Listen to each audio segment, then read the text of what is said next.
guys, I'm having a bit of a slow weekend. I haven't gone hiking this weekend, or in fact last weekend, because the weather has just been too unsteady. Last weekend it was thunderstorms. This weekend it's just stormy, and I really don't fancy being out on the rocky summits with a stiff breeze blowing all around me. So I'm taking it slow this weekend. I have quite a busy week at work coming up anyway. In fact, all of July has been quite busy, which is why my reading hasn't been very good quantity-wise. And in fact, quality-wise as well, but that's a different story. So, because I haven't been reading that much, I'm not going to do any sort of proper reading month wrap-up. However, I wanted to make the most of this opportunity, this free time that I'm having, and film a video anyway. And I thought I'd give you a more general update about what I've been reading, what I'm currently reading, or what I've started reading and might or might not finish reading soon. And as a bonus, there will also be a small book haul at the end of the video. So let's start with what I have read in July, and the most important book of July is, without a doubt, Moonwitch Spider King by Marlon James, the second volume in the Dark Star trilogy, of which the first volume was Black Leopard Red Wolf. So let's recap. Black Leopard Red Wolf is a fantasy novel which is set in a fantasy version of pre-modern sub-Saharan Africa, and the protagonist there has special tracking abilities. He has a preternaturally sharp nose, and he is hired to find a missing boy.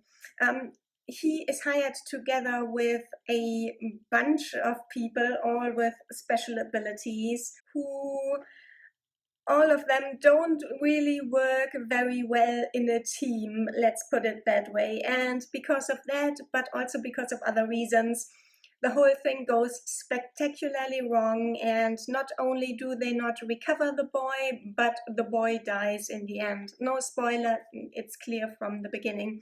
And Black Leopard Red Wolf is told as a first-person account by the protagonist to an interrogator who is investigating this whole botched mission. And Moonwitch Spider King is the account that is given by the protagonist's teammate, the Moonwitch Sogolon, who is kind of an antagonist of the protagonist of Black Leopard Red Wolf.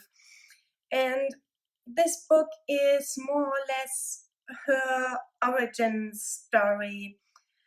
The problem for me is that as far as origin stories go, this is extremely cookie cutter. It's a really cookie cutter fantasy hero origin story with all the elements that you would expect, especially in a female origin story. The protagonist is an orphan, grows up as an outcast in a backwards village somewhere in the middle of nowhere, but for reasons ends up in the big city and somehow in the middle of a huge big court intrigue. And of course she discovers that she has this huge special magical gift and ability. Sounds pretty boring, doesn't it? And it really, really is.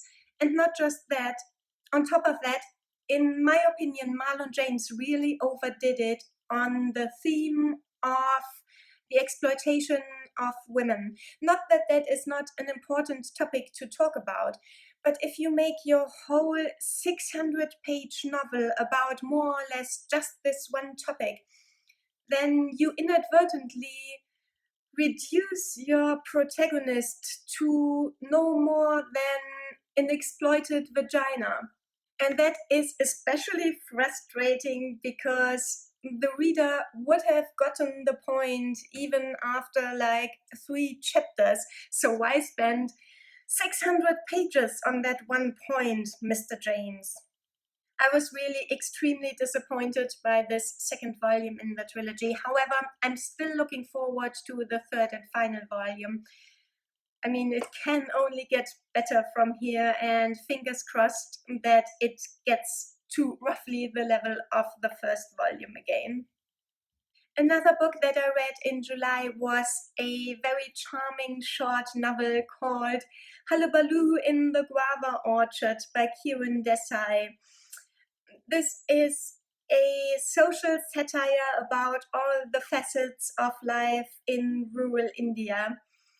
I have to say that even though it is a very short novel of just over 200 pages, because of the way that it is narrated in a very detached style with an omniscient narrator, I wasn't really very into it, and because of that, it felt a bit long for me. However, I think that if this is closer to home for you, then you probably won't have those issues, and it probably won't feel dragged out to you. And I couldn't name a reason why I wouldn't recommend this book, let's put it that way. And then I read what will have been my last ever book by Anne Cleeves.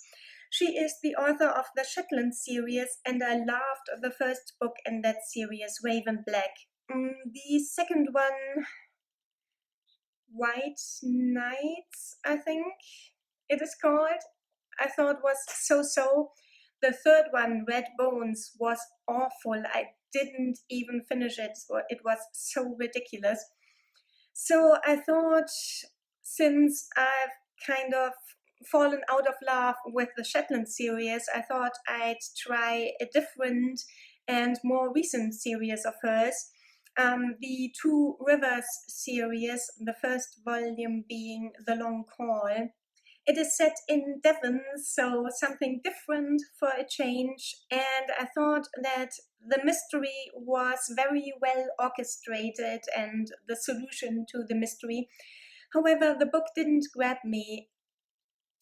For one, there are too many viewpoints. I mean, for me, 2 viewpoints are one too many, but there were 4 in this book, and only 2 of them were from the points of view of characters who are going to play a role in the series.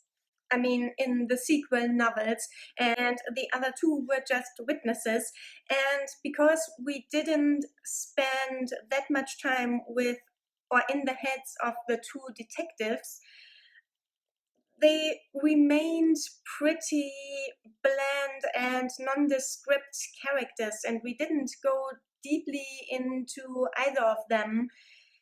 And what we saw of them was just stereotypes and very superficial. And so it just didn't catch my interest, and I don't think I'm going to bother anymore with Anne Cleeves novels from here on out. So all in all, this hasn't been the most successful of reading month ever. Although I have started reading 2 other novels that are promising. I started reading Stars in My Pocket Like Grains of Sand by Samuel R. Delany. I started this at the end of June and then put it aside when I started reading Moonwitch Spider King, because that was a buddy read, and of course, predictably, it went down the same road as all of my buddy reads have gone so far. All of them have been awful, at least for me, most of the time also for the other person involved. But anyway, I had started reading Stars in My Pocket Like Grains of Sand before I started reading Moonwitch Spider King, and I put it aside after the prologue, meaning on page 84. So this is set in the far future in which humanity has colonized space, and the prologue introduces us to the protagonist, or at least I think he's going to be the protagonist, who is a poor guy from a mining planet. He is as far down on the social ladder as you can be, and he has been exploited his whole life in one way or another until one day in his 30s, I believe, he sort of comes out on top because he is the whole survivor of a cataclysmic catastrophe that destroys life on the planet, while he happens to be far underground fetching something for his bosses, and he survives the apocalyptic event that takes place on the surface of the planet. So that is the end of the prologue, and even though it is page 80, it is not a secret. It is in virtually all the descriptions, because this is really the starting off point of the story, because the protagonist is then taken off his planet and introduced to the wider world.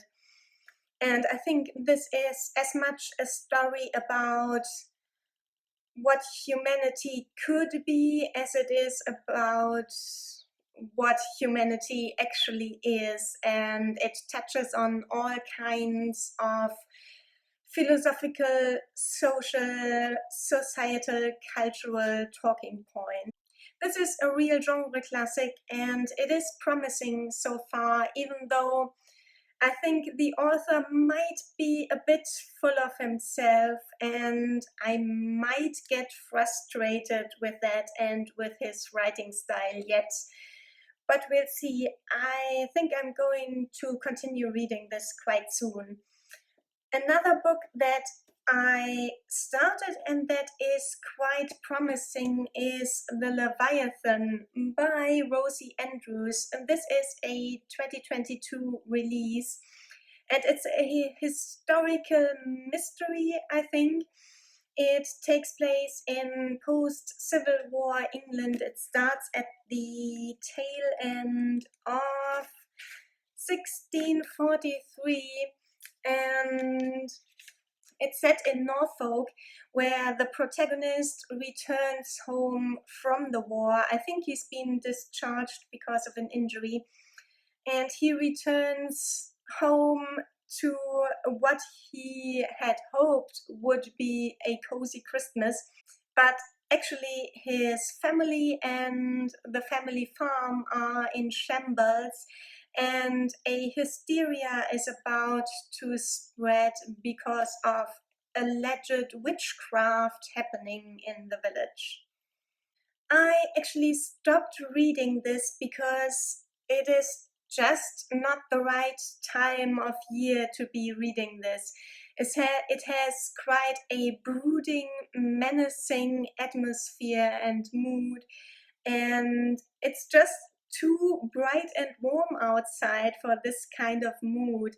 So I think I'm going to put this away and pick it up again sometime in October or November, when I'll be in the mood for long reading evenings under a blanket and with a hot cup of tea. So last night I tried and failed to pick my next read. I've sort of narrowed it down to 2 books now, but who knows, I might end up picking a completely different one. But the 2 books between which I'm hovering at the moment are The Disorderly Knights by Dorothy Dunnett and The Fortune of War by Patrick O'Brien. The Disorderly Knights I did in fact start back in February or March. As you can see, I've already read about 70 pages. This is the 3rd volume in the Lymond Chronicles about the Scottish laird Sir Francis Crawford of Lymond, and in this one he travels to Malta and has adventures there with the Knights Hospitaller and their conflict with the Ottoman Empire, which has begun to pose a threat to Western outposts in the Eastern Mediterranean.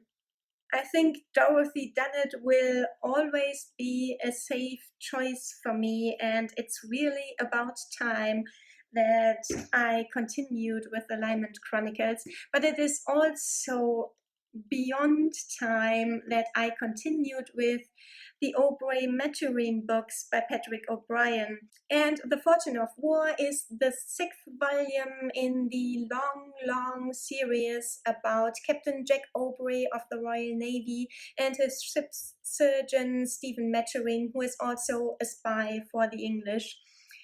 And this book, I think, takes place in 1812, so the Napoleonic Wars take center stage again. I think there are a lot of similarities between Patrick O'Brian's books and Dorothy Dunnett's books. Both of them are very concerned with historical detail and accuracy. They are both extremely educated and really know what they are talking about, and they are both writing really high quality historical fiction, not just historical pulp novels. And both of them have a very subtle sense of humor that is nevertheless, if you get it, it will knock your socks off. Their books are so incredibly funny. Dorothy Dunnett's maybe even a bit more than Patrick O'Brian's, but reading Dorothy Dunnett really reminded me of Patrick O'Brian and reminded me of the fact that I still have a long way to go with his series. So, like I said, it's beyond time I continued with it. And I think summer is the best season to do so, mainly because reading about how everything is always damp or wet and clammy and cold can be a little bit uncomfortable when it is cold where you are yourself. So I should really pick this up before the moment passes. What I should really do is just shut up, end this video and get reading. However, I haven't done a book haul in a while, and it just so happens that yesterday I went to a used book fair and bought some books. It was a huge used book fair that took place in a town hall in a small town on the other side of Munich. And I'm not so sure if it was worth the trip because it was a bit stressful for me because it was so busy and I don't really like this kind of thing. So I ended up just browsing a couple of boxes, the boxes with the English books, and then went out again after maybe 15 minutes, but with 6 books in my bag, for which I paid €8.50, which is really cheap for English books. And the books are An Awfully Big Adventure by Beryl Bainbridge. This is about the production of Peter Pan. And this isn't really one of my interests, I have to say, and it is also about, I think, a sort of romance that unfolds, which isn't really my thing either, a romance in the theater milieu. However, I have enjoyed Beryl Bainbridge very much in the past. Not all of her books, but I know that there is at least a big chance that I'm going to enjoy her writing, no matter what the topic is. So I just bought this book for €1 because why not? And another book that I bought mainly because I enjoyed the author's work in the past is A Perfect Execution by Tim Binding, which is set in post-World War II England. and is about a traveling executioner, a traveling hangman. I wasn't aware that in the UK, or at least in England, hanging was apparently the standard form of execution as late as the middle of the 20th century, but apparently it was. And yeah, I have enjoyed Tim Binding's historical novel Island Madness in the past, which is about the occupation of Guernsey during the Second World War.